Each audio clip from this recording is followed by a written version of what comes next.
Laingak ama leiduna masagi ngamkhai leijaba lam adubu leibak kawi. Leibak ama leiba taragadi masagi oiba senmitwan lei. Madubu leibak adugi senthumgi pibam kawi. Leibak tugi resource hairagadi mahaki leijariba lam amadi miyam adubuni. Senmitwan haiba sida leibak tugi kari resource leibage. Goods and services kayam piba ngamlabage. Mahaki miyam aduna sel kayam yamna pusilibage. Natragana tungsin mangamlabage. Miyam na komna pot jay leijaba ngamlabra haiba sigasu mari leinari. Leibak amagi senmitwan takliba si mahaki microeconomic performance ni haibadi mahaki GDP, gross domestic product, consumption, investment, trade, leiriba leibak adugi budget, pot jaygi mamal, investment phangba asina chingba asini. Leibak adugi economic growth jengna bagi damakta khwaidagi phaba khulai adudi leiriba miyam adugi per capita income adunani. Masina miyam adu sel pai de haina irai laina khangba ngamhalli. Matawasumna leibak adugi economic growth khangge haiba taragadi leibak adugi income amadi per capita income gi rise over time adu yengnei.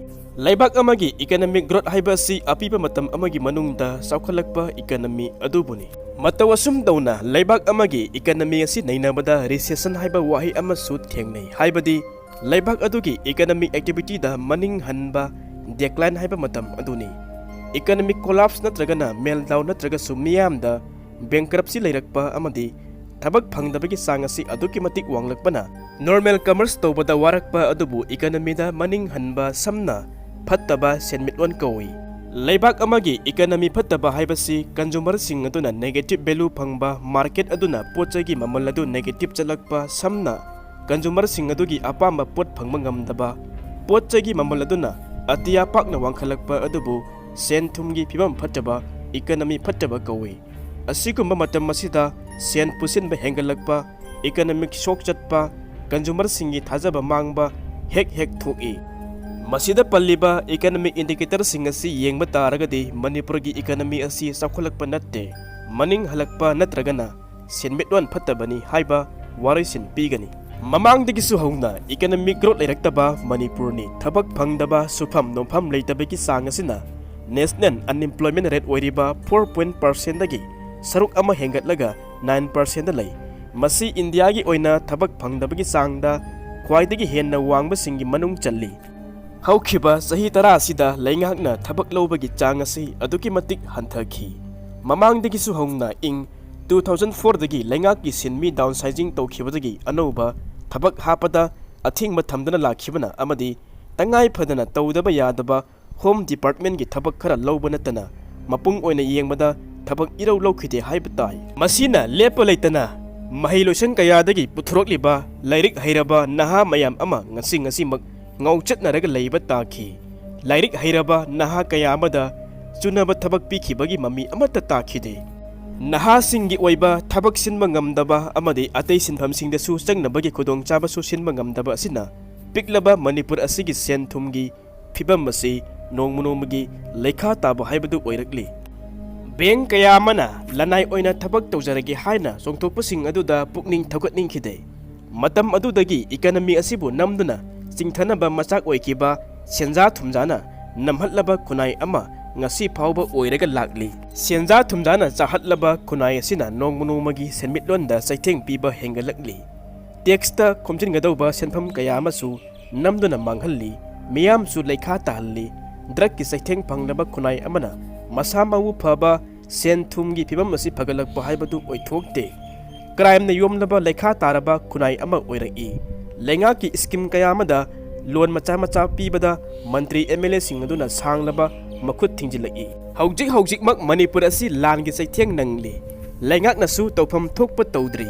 Mantri kaya manadi haibiyai lengak na tawpham thokpa khudimak asi tawri. Thau chinglakli supply line kaya masu leihalli.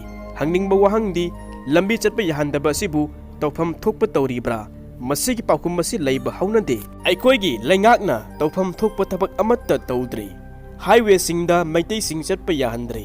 Maitei singna saba potchei kaya ama maitei gi pot oina amatta chingda pusinba yonba amadi mapalamda thaba yadri haibasitang Manipurgi luchingba kaya sina khangbiba taragadi pharangmadabani. Mitop kayagi mayang sing aduna business ta sakholakpa matamda maitei pumbagi oinadi business ti pungsi sirabani.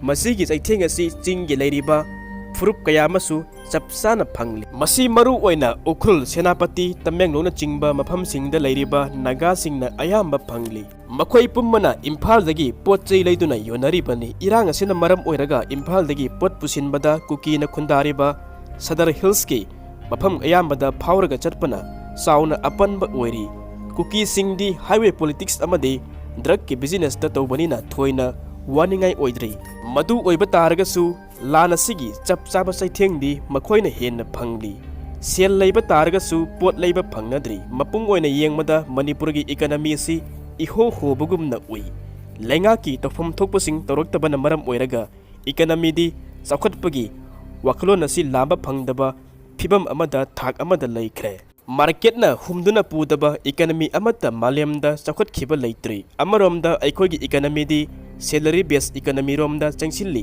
ꯃꯅꯤꯄꯨꯔꯒꯤ ꯁꯔꯀꯥꯔꯅ ꯇꯣꯂꯣꯞ ꯀꯌꯥ ꯑꯃ ꯊꯥꯗꯣꯛꯇꯕꯗ ꯗꯨꯀꯥꯟꯗ ꯄꯣꯠ ꯁꯤꯠꯇꯕ, ꯃꯤꯌꯥꯝꯅ ꯄꯣꯠ ꯂꯩꯅꯕ ꯁꯦꯜ ꯂꯩꯇꯕꯗꯒꯤ, ꯆꯥꯅꯤꯡꯉꯥꯏ ꯂꯩꯇꯕꯗꯒꯤ ꯑꯋꯥꯕ ꯇꯠꯇꯅ ꯊꯦꯡꯅꯔꯤ꯫ ꯇꯦꯛꯁ ꯀꯂꯦꯛꯁꯟꯒꯤ ꯑꯌꯥꯝꯕꯒꯤ ꯁꯔꯨꯛꯇꯤ GSTꯗꯒꯤ ꯑꯣꯏꯔꯤ꯫ ꯃꯁꯤ ꯃꯥꯔꯀꯦꯠꯇꯒꯤ ꯀꯥꯔꯛꯀꯗꯧꯕꯅꯤ꯫ ꯃꯥꯔꯀꯦꯠꯀꯤ ꯄꯔꯐꯣꯔꯃꯦꯟꯁꯇ ꯈꯪꯍꯟ ꯍꯟꯊꯈꯤꯕ ꯑꯁꯤꯅ ꯍꯟꯗꯛ ꯆꯍꯤꯗꯤ GSTꯒꯤ ꯀꯂꯦꯛꯁꯟꯅ ꯌꯥꯝꯅ ꯍꯟꯊꯈ꯭ꯔꯦ꯫ ꯃꯗꯨꯅ ꯄꯨꯟꯅ ꯌꯦꯡꯕ ꯇꯥꯔꯒꯗꯤ ꯁ꯭ꯇꯦꯠꯀꯤ ꯔꯦꯚꯤꯅ꯭ꯌꯨ ꯀꯂꯦꯛꯁꯟ ꯑꯁꯤ ꯌꯥꯝꯅ ꯁꯣꯟꯊꯕ ꯍꯥꯏꯕꯗꯨ ꯎꯕ ꯐꯪꯂꯦ꯫ ꯆꯍꯤ ꯈꯔ ꯑꯁꯤꯗ ꯃꯅꯤꯄꯨꯔ ꯑꯁꯤꯗ ꯎꯕ ꯐꯪꯂꯤꯕ ꯏꯟꯗꯁꯇ꯭ꯔꯤ ꯄꯨꯝꯕ ꯑꯁꯤ ꯍꯧꯈꯤꯕ ꯆꯍꯤ ꯑꯃ ꯑꯁꯤꯗ ꯈꯪꯍꯦꯟꯐꯝ ꯌꯧꯈ꯭ꯔꯦ꯫ ꯃꯁꯤꯒꯤ ꯄ꯭ꯔꯗꯛꯁꯟꯒꯤ ꯀꯦꯄꯥꯁꯤꯇꯤꯒꯤ ꯆꯥꯗ 30ꯗꯒꯤꯅ 35ꯗꯒꯤ ꯍꯦꯟꯅ ꯊꯕꯛ ꯁꯨꯕ ꯉꯝꯅꯗꯦ꯫ ꯃꯗꯨꯒꯤ ꯃꯔꯝꯗꯤ ꯃꯥꯔꯀꯦꯠꯀꯤ ꯁꯥꯏꯖ ꯀꯌꯥ ꯑꯃꯅ ꯈꯪꯍꯟ ꯍꯟꯊꯈꯤꯕ ꯑꯃꯗꯤ ꯔꯣ ꯏꯟꯄꯨꯠꯁꯤꯡꯒꯤ ꯃꯃꯜꯗ ꯇ꯭ꯔꯥꯟꯁꯄꯣꯔꯠꯅ ꯃꯔꯝ ꯑꯣꯏꯔꯒ ꯈꯪꯍꯦꯟ ꯍꯦꯟꯈꯤꯗꯨꯅ ꯁꯦꯟꯗꯣꯡ ꯋꯥꯠꯂꯛꯄꯗꯒꯤ ꯅꯤꯡꯊꯤꯅ ꯊꯕꯛ ꯁꯨꯅꯔꯛꯇꯕꯅꯤ꯫ ꯃꯥꯔꯀꯦꯠꯀꯤ ꯁꯥꯏꯖ ꯑꯁꯤꯅ ꯍꯟꯊꯔꯛꯄ ꯑꯃꯗꯤ ꯄ꯭ꯔꯗꯛꯁꯟꯗ ꯈꯪꯍꯟ ꯍꯟꯊꯈꯤꯕꯗ ꯍꯦꯟꯅ ꯃꯊꯧ ꯇꯥꯔꯤꯕ ꯑꯁꯤ